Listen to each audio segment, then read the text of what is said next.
Oh no, mommy, this isn't Dead Reckoning Part 2. Can't go see this one until we've seen that. You see the kind of problems in box office terms you open yourself up to with this shitty naming stuff?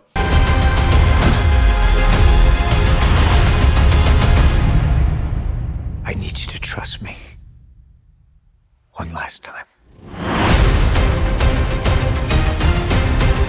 Besides anything else, I did get genuinely choked up and kind of felt melancholy for like the rest of the day after watching this. That's the kind of vibe it was. It's exactly the same as you feel when a TV show you really love ends. Only you almost never actually get that feeling in the cinema because franchises don't normally have a proper "this is the end" moment, especially one that's just one giant 3-hour callback to the rest of the franchise. Mission Impossible: The Final Reckoning stars Tom Cruise as Ethan motherfucking Hunt for one last adventure, which is pretty much what you wanted from a near 3-hour Mission Impossible film, whereas Dead Reckoning felt very much bloated and like it had too many characters. I mean, this one has too many characters, and it felt like it didn't really have enough big sequences that really were like big Mission Impossible sequences. This one definitely has enough of those, and that's the primary difference, because this also is quite bloated and has so much horrifying nostalgia for the rest of the franchise. Like, there are more callbacks than times that Ethan should have died. Like, that's crazy.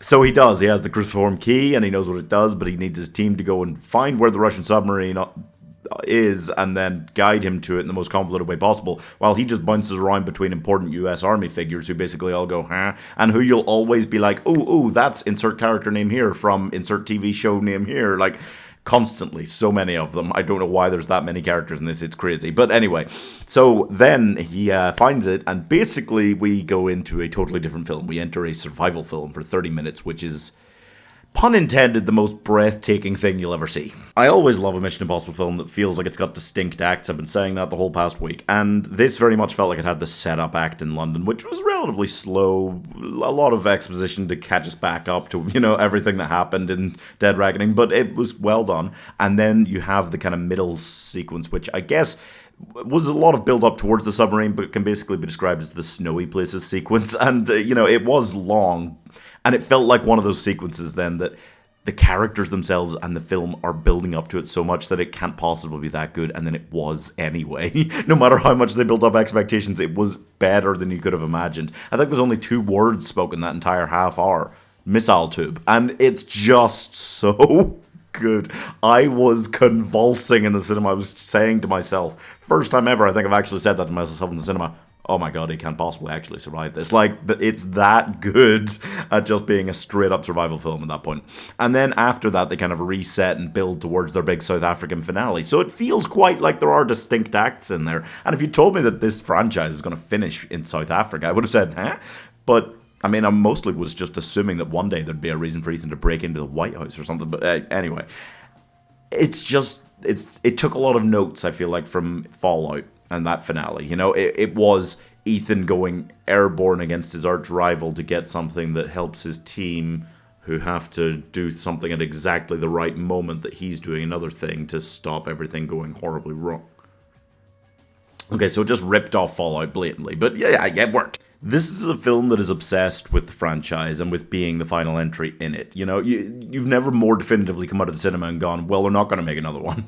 They couldn't possibly. This feels more definitive than them calling Saw the final chapter, And I know they've made like 4 more films in that franchise, but it's not a good example. It's just so nuts. If Fallout was good at kind of tying up some loose ends from Mission Impossible 3, which I thought was really good, which made me feel like at the time this could be the final Mission Impossible film, this one is brutally obsessed with the first one, with the third one, with the whole rabbit's foot thing. It mentions Ghost Protocol and it mentions Rogue Nation stuff. Basically all of them except the second one. Yeah. And it shows flashbacks and it shows all these things. It's super nostalgic. Too much.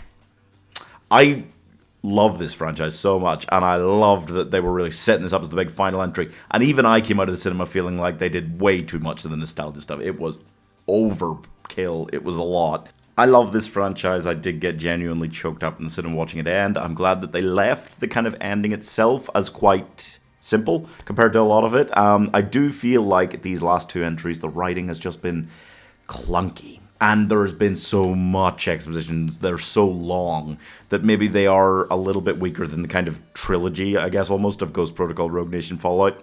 I feel like those are still my top 3. This is probably 4th now. It is better than Dead Reckoning, but it's probably got 2 of my top 5, like, Mission Impossible sequences of all time. But it's also got just too many characters, clunky writing, it's too long, and too many throwbacks. So, mixed feelings. Very sad to see it go, and I'm giving, forget 007, Ethan Hunt is 777 to be this lucky, 4.5 stars. I'd be interested to see an actual, like, statistical graph showing, like, the probability that Ethan Hunt is going to survive, like, different situations he's been in across the films. Because I feel like they've just got to, like, start out, like, yeah, reasonable, and then just plummet near the end, especially this one.